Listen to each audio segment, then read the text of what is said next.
Hey, in the last two videos, I shared what the Lord has showed me about Jesus being the way, the truth, and how this answers two fundamental desires we all have for purposeful satisfaction and understanding reality. Now, I want to share the rest of the story. Jesus said, "I'm the way, the truth, and the life." And this last one, the life, I think connects to the desire to become wise and the arrogance of this course of life from the other two passages in Genesis and 1 John. Wisdom or prudence is skill. It is the ability to succeed in life, to succeed. We need to know our destinies. We can't be lost. We need to know the truth. But we also need to know how to apply the truth so that we can win. Adam and Eve saw success in the tree of knowledge. When they saw that it could make one wise, they weren't worried about living a good life. They were concerned about living a God life.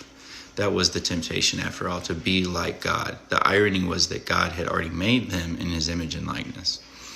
But they wanted to be gods themselves, gods over themselves. They wanted a course of life that did not end, where they could satisfy their every desire and do whatever they wanted, where their judgments were law and they had their final say. We want that too. We want success, prosperity, health, wealth, fame, etc., health. And we want it for ourselves, and we want it now in this life. The word used in 1 John for the arrogance of this life is bios. Bios refers to a lifetime or a course of life, or one's manner of life, even one's livelihood. Zoe, the word Jesus uses to describe himself, however, is life contra death. We confuse the two. We have a tendency to get stuck in this trap of thinking that the finances, the resources, the fame, to live life now to the fullest.